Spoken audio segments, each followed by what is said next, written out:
कस्तूरी तिलकं ललाटपटले वक्षस्थले कौस्तुभं नासाग्रे वरमौक्तिकं करतले वेणुकरे कङ्कणम् सर्वाङ्गे हरिचन्दने सुललितं कण्ठे च मुक्तावली गोपस्त्री परिवेष्टितो विजयते गोपाल चूड़ामणि। अर्थात जिनके मस्तक पर कस्तूरी का तिलक लगा है, वक्षस्थल में कौस्तुभ मणि दैदीप्यमान हो रही है, नाक में मोती का आभूषण पहने हुए हैं, हाथ में बांसुरी धारण किए हुए हैं, दोनों बाहुओं में कंकण पहने हुए हैं, समस्त शरीर में सुंदर सुगंधित चंदन लगाए हुए हैं, गले में मोतियों की माला धारण किए हुए हैं तथा जिनके चारों ओर ग्वालों की स्त्रियां खड़ी हुई हैं, ऐसे ग्वालों में श्रेष्ठ भगवान श्री कृष्णचंद्र जी की सदैव जय हो। जय श्री कृष्ण। दोस्तों, मेरे परम आत्मीय जनों और मेरे स्नेही जनों, आज चौथा अध्याय श्रवण करते हैं कार्तिक महात्म्य का। नारद जी ने ब्रह्मा जी से कहा, भगवान, ऐसा सुना जाता है कि महर्षि व्यास और वशिष्ठ ने गृहस्थाश्रम को सभी आश्रमों में श्रेष्ठ माना है। कृपया विस्तार पूर्वक बताइए कि इसका क्या कारण है। ब्रह्मा जी ने कहा, बस मनुष्य, देवता एवं पितर अपने लिए कोई न कोई आश्रय चाहते हैं। उन्हें यह आश्रय गृहस्थाश्रम से ही मिलता है। इसीलिए गृहस्थाश्रम अन्य आश्रमों में श्रेष्ठ है। जैसे गंगा को समुद्र का आश्रय, जैसे जीव को माता के उदर का आश्रय, वैसे ही सभी आश्रम गृहस्थाश्रम के सहारे ही चलते हैं। सभी भिक्षुक गृहस्थ का आश्रय लेते हैं। कुछ रुक करके ब्रह्मा जी ने पुनः कहा, पुत्र, ध्यान देकर सुनो, मैं तुम्हें गृहस्थाश्रम का महात्म्य सुना रहा हूँ और इसका संबंध कथा प्राचीन इतिहास से है। राजा उत्तानपाद के एक उत्तम नाम का पुत्र था। उत्तम सबको समान भाव से देखता था और बड़ा ही बलशाली था। उत्तम का विवाह बहुला नाम की स्त्री से हुआ। दोनों इंद्र और इंद्राणी की तरह रहते थे। दोनों में बड़ा प्यार था, ठीक इसी तरह जैसे रोहिणी और चंद्रमा में होता है। किंतु एक बार मदिरा के नशे के कारण वह अपनी रानी को भी मदिरा का पात्र देने लगा। रानी को यह अच्छा नहीं लगा, अतः उसने इनकार करते हुए पीछे को मुंह मोड़ लिया। इस पर राजा को क्रोध आया और द्वारपाल को आज्ञा दी कि इसको ले जाकर के निर्जन वन में छोड़ करके आओ। बेचारा द्वारपाल रानी को रथ में बिछा करके वन में छोड़ आया। जब राजा का नशा उतरा तो उसे अपनी भूल का एहसास हुआ और उसी का चिंतन करता हुआ धर्मपूर्वक प्रजा का पालन करने लगा। यद्यपि वह दूसरा विवाह कर सकता था, पर पत्नी प्रेम के कारण उसने ये नहीं किया। एक बार एक दुखी ब्राह्मण राजा उत्तम कुमार के पास आया और बोला, राजन, मैं बहुत दुखी हूँ। मेरी स्त्री को कोई हर ले गया है, कृपया उसे ढूंढवा करके मेरे दुखों को दूर करो। राजा ने कहा, ब्राह्मण, मैं नहीं जानता उसे कौन ले गया है, वह किधर गई है, मैं उसे कैसे ढूंढूं। ब्राह्मण ने कहा, आप प्रजा की कमाई का छठा भाग कर के रूप में लेते हैं। प्रजा के रक्षण की जिम्मेदारी आपकी है। इस कारण सब लोग निश्चिंत होकर के रात में सोते हैं। राजा ने कहा, मैंने तुम्हारी स्त्री को कभी देखा नहीं, अतः मैं नहीं जानता कि वह कैसी है और उसका स्वभाव कैसा है।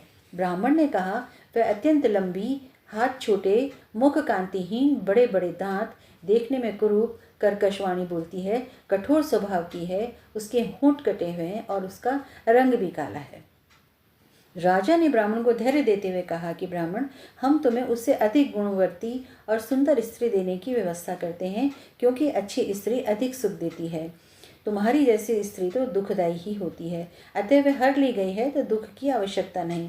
ब्राह्मण ने तर्क देते हुए कहा कि महिपाल, हमारी संस्कृति का तकाजा है कि पति को पत्नी की रक्षा करनी चाहिए। जिस रूप से आत्मरूप पुत्र उत्पन्न होता है, उसकी रक्षा करने से आत्मा का रक्षण होता है। उसकी रक्षा न की जाए तो वनशंकर पुत्र उत्पन्न होते हैं और वनशंकर पुत्र पितरों को नरक में डालते हैं। विवाहित स्त्री के बिना धर्म कार्य भी नहीं होते। धर्म कार्य न होने से कुल की हानि होती है और मेरी स्त्री का हरण हुआ है, अतः मेरी गृहस्थ संबंधी धर्म की मर्यादा भी भंग हुई है। ब्राह्मण की बात सुन करके राजा ने रथ तैयार कराया और साप सामग्री रथ में डाल करके और तपस्वियों के आश्रम की ओर निकल पड़ा।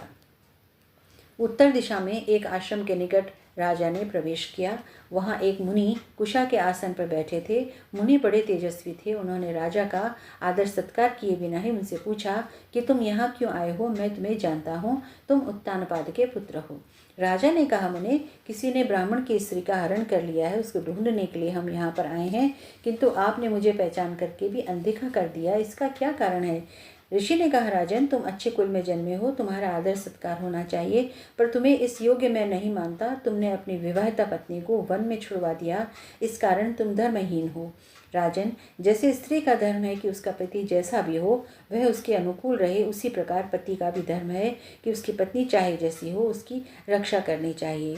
यत्र नार्यस्तु पूजन्ते रमन्ते तत्र देवताः, यत्र एता न पूज्यन्ते सर्वास्तत्र फला क्रियाः। जहाँ नारियों का सम्मान होता है वहाँ देवता निवास करते हैं, और जहाँ इनका अनादर होता है वहाँ सभी कार्य निष्फल हो जाते हैं। राजा ने लज्जित होकर के कहा, भगवान, आप भूत, भविष्य और वर्तमान के ज्ञाता हैं, कृपा करके बताइए कि उस ब्राह्मण की पत्नी को कौन ले गया है और वे कहाँ है? ऋषि ने कहा, ब्राह्मण की पत्नी को बलाक नामक राक्षस ले गया है और वह उत्पलावर्त में है। जाओ, ब्राह्मण का उसकी पत्नी से साक्षात्कार कराओ। मुनि के निर्देश के अनुसार राजा उत्पलावर्त गया और वहाँ ब्राह्मण की पत्नी को देखा। वह ठीक वैसी ही थी जैसा कि ब्राह्मण ने बताया था। राजा ने कहा, हे कल्याणी, तुम वन में क्यों आई हो? तुम तो शाली ब्राह्मण की पत्नी हो। ब्राह्मणी ने कहा, मैं वनवासी ब्राह्मण की पुत्री हूँ। मेरे पिता का नाम अतिरात्र है और मेरे पति का नाम तो आपने बता ही दिया है। मैं माँ और भाई के साथ सो रही थी, तभी बलाक नामक राक्षस ने मेरा हरण किया और मुझे यहाँ ले आया, पर उसने मेरे साथ कोई बुरा व्यवहार नहीं किया। राजा ने पूछा, तुम्हें यहाँ छोड़कर वह कहाँ चला गया है? मैं तुम्हें लेने आया हूँ, क्योंकि तुम्हें ढूंढ लाने की जिम्मेदारी तुम्हारे पति ने मुझे सौंपी है। मुझे उससे मिलाओ। ब्राह्मणी के साथ राजा उस राक्षस के पास पहुँच गया। राजा को देख करके राक्षस उनके चरणों में गिर पड़ा और बोला कि राजन, आप मेरे स्वामी हैं, मैं आपका दास हूँ, आज्ञा कीजिए, मैं क्या करूँ? राजा ने कहा, हे निशाचर, तुमने ब्राह्मण की पत्नी का हरण क्यों किया? राक्षस ने कहा कि इसको मैं इसलिए हर करके लाया हूँ कि उसका पति उन मंत्रों को जानता है जो राक्षसों को नष्ट कर देते हैं। जब हमें भूख सताती है और हम यज्ञ में जाते हैं तो वह मंत्रों के द्वारा हमें भगा देता है। अतः मैंने ब्राह्मण को दुखी करने के लिए इसका हरण किया है, क्योंकि स्त्री के बिना पुरुष कोई भी कार्य नहीं कर सकता। राक्षस की बात सुन करके राजा बहुत व्याकुल हुआ। उसने समझा यह राक्षस ब्राह्मण की बात के माध्यम से हमारी निंदा कर रहा है। उसने राक्षस से कहा कि तुम ब्राह्मण की पत्नी को ब्राह्मण के घर ले जाओ, जब हम तुम्हें बुलाएं तब तुम हमारे पास आओ। राजा के आदेश के अनुसार राक्षस ब्राह्मण की पत्नी को ब्राह्मण के घर छोड़ आया। राजा सोचने लगा कि स्त्री के न होने के कारण मेरी सभी धार्मिक क्रियाएं ठप पड़ गई हैं। स्त्री को हमने वन में छोड़ दिया, अब क्या किया जाए? चलकर उन्हीं ज्ञानी मुनि से पूछते हैं। ऐसा विचार करके राजा रथ में सवार होकर के मुनि के आश्रम में पहुँचे और सब समाचार उनको कह सुनाया। मुनि ने कहा, अब मुझे ज्ञात हुआ है, तुम्हें जो भी कुछ कहना है तुम मुझे कहो, अथवा मैं तुमसे कुछ कहना चाहता हूँ। तो राजन ने कहा कि आप आदेश करें। उसे इस लोक या परलोक में कभी सुख नहीं होता है जिस पुरुष के स्त्री नहीं है, अतः पत्नी को त्यागना नहीं चाहिए। राजा ने कहा, अब मैं क्या करूं? यह मैं पूरी तरह अनुभव कर रहा हूं कि मेरे कर्तव्य कार्य बिना पत्नी के नहीं हो रहे हैं। मैंने पतिव्रता पत्नी को वन में छुड़वा दिया, पता नहीं उसका क्या होता होगा। मुनि ने कहा, तुम्हारी पतिव्रता पत्नी पाताल लोक में है। राजा ने पूछा, वहाँ कैसे पहुँची? मुनि ने कहा, जब तुमने वन में छोड़ा तो नागलोक के निवासी शपपोत नाग ने उसे देखा और उसे नागलोक में ले गया है। उस नाग की एक कन्या भी है, उसका नाम नंदा है। नंदा ने तुम्हारी पत्नी को छुपाई रखा। पिता ने बार बार कहा, फिर भी नंदा ने नहीं बताया। अतः तुम उसे ला करके धर्मपूर्वक राज्य कार्य करो और पत्नी के साथ धर्मयुक्त आचरण करो। मुनि के वचन सुनकर के राजा अपने नगर को लौट आया और उसने ब्राह्मण के घर जाकर उसे पत्नी सहित सुखी देख करके खुद भी बहुत प्रसन्न हुआ। ब्राह्मण ने राजा को धन्यवाद दिया और कहा कि आपके प्रयत्न से मुझे पत्नी मिल गई है। राजा ने बलाक नाम के राक्षस का स्मरण किया। राक्षस राजा के पास उपस्थित हुआ और आज्ञा के लिए प्रार्थना की। राजा ने पूरा समाचार कह सुनाया और पाताल से अपनी पत्नी को लाने के लिए कहा। राक्षस पाताल में जाकर के पत्नी को ले आता है। राजा अपनी पत्नी से मिल करके बहुत प्रसन्न होते हैं और स्वर्ग सुख भोगने लगते हैं। पत्नी को उसने धर्म कर्म में भी सहायक माना। यह कथा सुना करके ब्रह्मा जी ने गृहस्थाश्रम की महिमा से नारद जी को अवगत कराया और उनकी इच्छा पूर्ति की। अनेक अनेक मंगल कामनाओं के साथ फिर मिलते हैं अगले वीडियो में। जय श्री कृष्ण।